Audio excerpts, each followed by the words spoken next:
Right about now, the Funk Soul Brother. Check it out now, the Funk Soul Brother. Right about now, the Funk Soul Brother. Check it out now, the Funk Soul Brother. Right about now. Growing up liking pop music and the Beatles, then when I was 14 there was punk rock, then liked hip hop, then liked house, and then just got to a point where why not just put all of them into one bundle, bung them in a big stew and stir them. If I'm DJing, I want to make a record that if I played it, it would make them go nuts. Right about now, the Funk Soul Brother. The House of Love was a kind of after-hours clubhouse. A load of people going through my record collection and sometimes playing them all at once.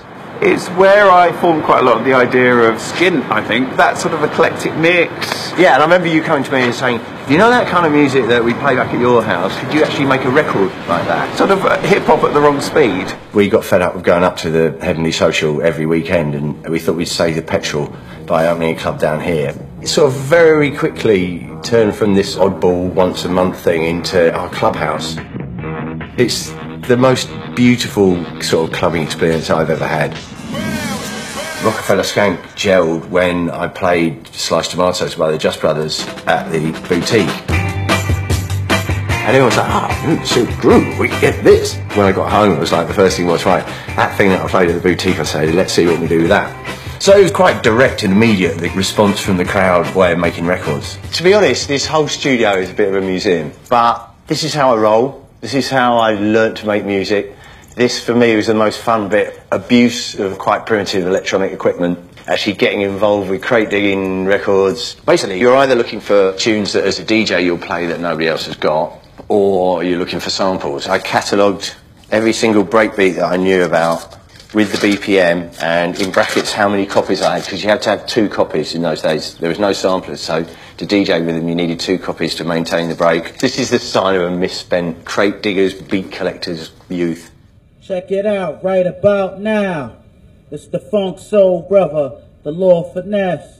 Just the way he said right about now kind of had a rhythm to it, but at a tempo that you wouldn't normally associate with a house record or a rap record. I took that and chopped that up. Right about now, the Funk Soul Brother. So now you could play at any tempo, at any rhythm. Right about now, the Funk Soul Brother. Sliced Tomatoes by the Just Brothers, which I'd had for years and years since my kind of semi-mod days.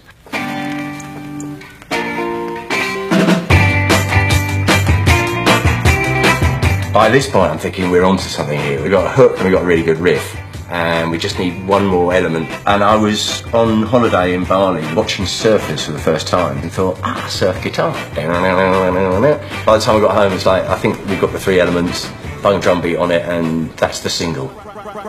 Right about now, the Funk Soul Brother. Check it out now, the Funk Soul Brother. That first night you played Rockefeller Skank at the Boutique. I remember just sort of biting my nails, sort of looking around, checking it, are they liking it, are they liking it? And then within a minute it was very obvious. It kind of had that feeling that we were right in the middle of something special. I don't think I've ever been so kind of musically high in my life. Nobody in the world was having more fun than we were.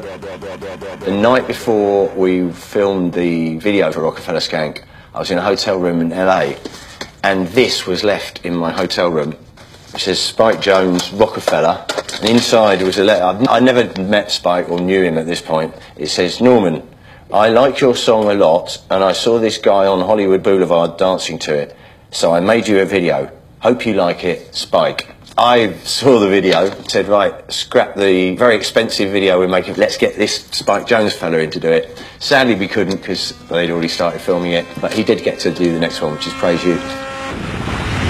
It kind of was fitting for the boundaries we were breaking with the music, not polished, not glitzy, that sort of frontier spirit of what can we get away with, how far can we push things.